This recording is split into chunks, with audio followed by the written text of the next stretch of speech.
कहते हैं शेर का बेटा शेर नहीं सवा शेर होता है, और पुष्कर सिंह धामी बखूबी इस बात को सच साबित कर रहे हैं। मैं पुष्कर सिंह धामी ईश्वर की शपथ लेता हूं कि मैं विधि द्वारा स्थापित भारत के संविधान के प्रति सच्ची श्रद्धा और निष्ठा रखूंगा। पिता शेर सिंह धामी और मां बिजना धामी के पुत्र पुष्कर सिंह धामी को उत्तराखंड की बागडोर उस समय सौंपी गई जब राज्य की स्थिति डावाडोल थी। ऐसे में पार्टी आला कमान की तरफ से पुष्कर सिंह धामी का नाम आना सत्ता के गलियारे में नई हलचल मचा गया।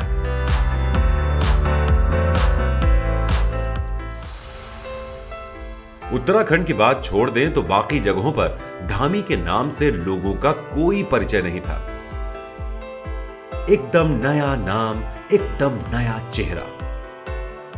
वो जो विधायक तो बने थे, लेकिन न केंद्र और न प्रदेश में कोई मंत्री थे। मतलब ये कि सरकार चलाने का 0% अनुभव। ऐसी स्थिति में विपक्ष तो विपक्ष, अपनों के बीच में भी क्या कुछ चल रहा होगा इसका कयास लगाना आसान है।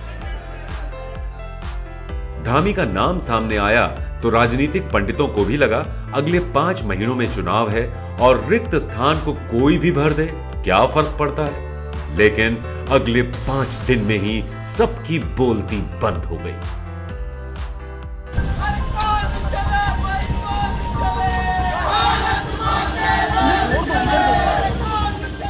लोगों को यह पता लग गया कि पुष्कर सिंह धामी खाली स्थान को भरने नहीं आए हैं, वो आए हैं उस खाई को पाटने जो राजनीति और सरकार से बहुत ऊपर की बात है। 4 जुलाई को इन्होंने सीएम पद की शपथ ली और ठीक 4 महीने बाद उत्तराखंड में नई तबाही ने मुंह पा दिया।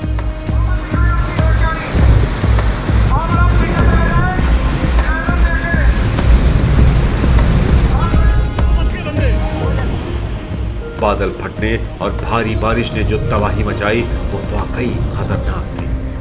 आपदा इतनी भीषण थी कि सड़क तो सड़क, रेल की पटरियां तक उखड़ गई।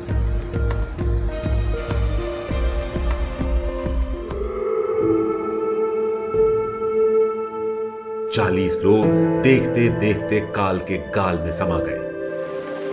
भीषण विपदा को कौन रोक सकता था, लेकिन दिलेरी इस बात में थी कि इस समय प्रदेश के लोगों के साथ खड़ा हुआ जाए। मुख्यमंत्री को मंत्री होने का गौरव तो नहीं था, लेकिन जिगरा इतना बड़ा था कि तमाम आपदाओं के सामने पहाड़ बनकर खड़े हो गए।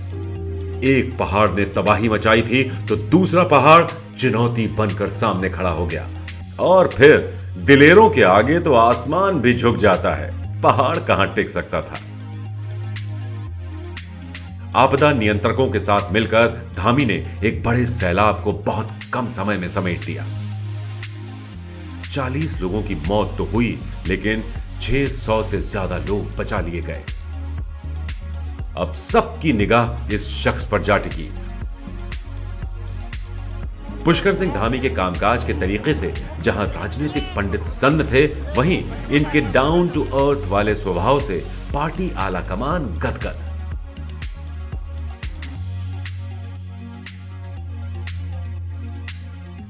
जब एक आदमी सफलता की सीढ़ियां चढ़ रहा होता है तो गजब की केमिस्ट्री काम करती है। धामी के मामले में भी यही हुआ। धामी जोश से भरपूर एक युवा सीएम है। कद काठी में 56 इंच चौड़ा सीना, लेकिन तहजीब की बात करें तो विपक्ष के पास भी शिकायत के लिए शब्द नहीं है। उल्टे बौखलाहट इतनी है कि आगे की रणनीति तय कर पाना भी विपक्ष के लिए मुश्किल हो गया है। धामी को मात देना तो बहुत दूर की बात है। दीगर तो यह है कि 5 महीनों में इन्होंने जो कर दिखाया है उसका तोड़ कहां से लाएंगे, उसके बदले में क्या कह पाएंगे। अगर आपको याद हो तो यह बताते चलें कि पुष्कर सिंह धामी ने शपथ लेने के बाद जो उत्तराखंड के अंतिम छोर पर बैठे व्यक्ति तक पहुंचने की बात की थी, क्या वो बात उन्होंने सच साबित नहीं कर दिखाई? मैं संकल्प लेता हूं कि मेरे उत्तराखंड के अंतिम छोर में खड़े हुए व्यक्ति तक हमारी सरकार पहुंचेगी, हमारा शासन पहुंचेगा। मुख्यमंत्री ने प्रदेश के उत्थान के लिए कई योजनाएं चलाई, तो कई योजनाओं में आमूल चूल परिवर्तन कर डाले और हर योजना को मुस्तैदी से लागू कराने की भी जिम्मेदारी निभाते हैं। कुछ महत्वपूर्ण योजनाएं इस प्रकार हैं। महिला सशक्तिकरण योजना। महालक्ष्मी योजना के अंतर्गत 50,000 महिलाएं सीधे तौर पर लाभान्वित। उधम सिंह नगर में महिला खिलाड़ियों के लिए महिला स्पोर्ट्स कॉलेज बनेगा। आंगनबाड़ी में कार्यरत महिला कर्मचारियों को 21 लाख रुपए दिए गए, जिससे करीब 4 लाख महिलाएं लाभान्वित हुई। महिला पोषण के लिए मुख्यमंत्री अधिकृत होंगे। महिलाओं को आत्मनिर्भर बनाने के लिए मुख्यमंत्री नारी सशक्तिकरण योजना। पशुपालन में लगी महिलाओं के लिए घसियारी योजना, इसके तहत उनके पशुओं के लिए चारा किट का इंतजाम। आपदा प्रबंधन के लिए योजनाएं। आपदा से निपटने के लिए आपदा प्रबंधन एवं पुनर्वास विभाग के अंतर्गत राज्य से लेकर जिले तक आपातकालीन केंद्र का पुनर्गठन और इसे सुदृढ़ करने के आदेश पारित। आपदा प्रभावित पुनर्वास के लिए 1 करोड़ 60 लाख रुपए का बजट पारित। रोजगार के लिए योजनाएं। सरकारी सेवाओं में 24,000 रिक्त स्थान को भरने का ऐलान। विदेश रोजगार प्रकोष्ठ का गठन। हिम प्रहरी योजना का संकल्प, ताकि प्रदेश के युवाओं को पलायन से रोका जा सके। संघ लोक सेवा आयोग की प्रारंभिक परीक्षा पास करने वाले छात्रों को 50,000 रुपए दिए जा रहे हैं। उत्तराखंड पीसीएस प्रारंभिक परीक्षा पास करने वाले 100 छात्रों को 50,000 रुपए दिए जाएंगे। एनडीए, सीडीएस और ओटीएस की लिखित परीक्षा पास करने पर 50,000 प्रति छात्र। स्पोर्ट्स कॉलेज रायपुर को अंतरराष्ट्रीय विश्वविद्यालय बनाने का प्रयास। 8 से 14 वर्ष के 100 बालक बालिकाओं को छात्रवृत्ति। शहीद परिवारों के लिए योजनाएं। वॉर विडोज की राज्य पेंशन राशि में 2,000 की बढ़ोतरी।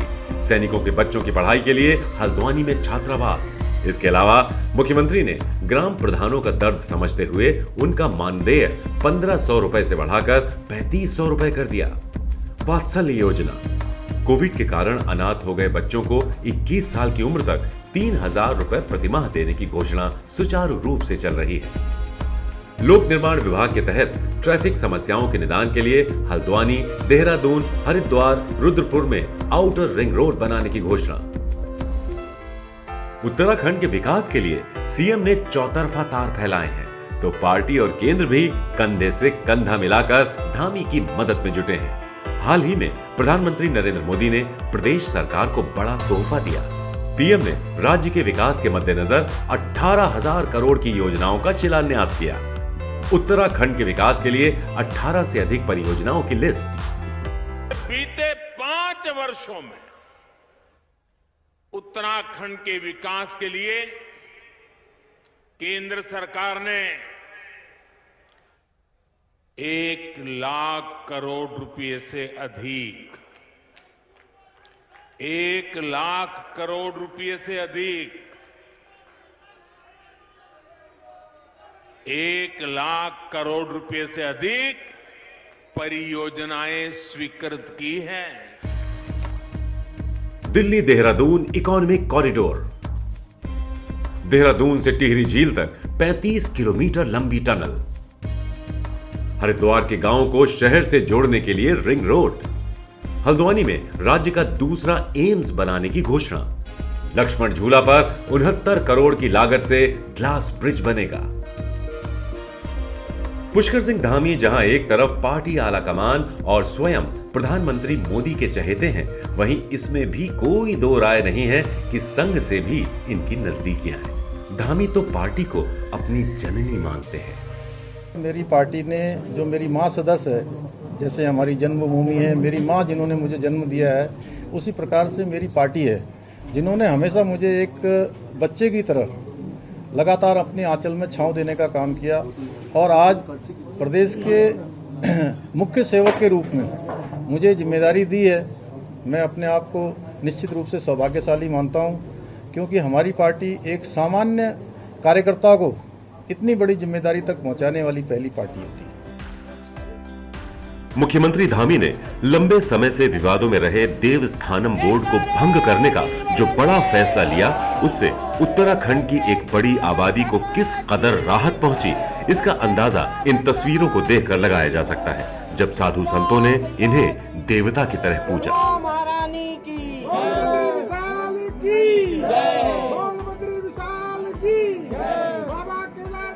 ये बात और है कि यह फैसला सिर्फ इस समुदाय के लिए ही फायदेमंद नहीं था, बल्कि सब जानते हैं कि उत्तराखंड को देवभूमि कहा जाता है और एक बड़े तबके के लिए ये आमदनी का जरिया भी है।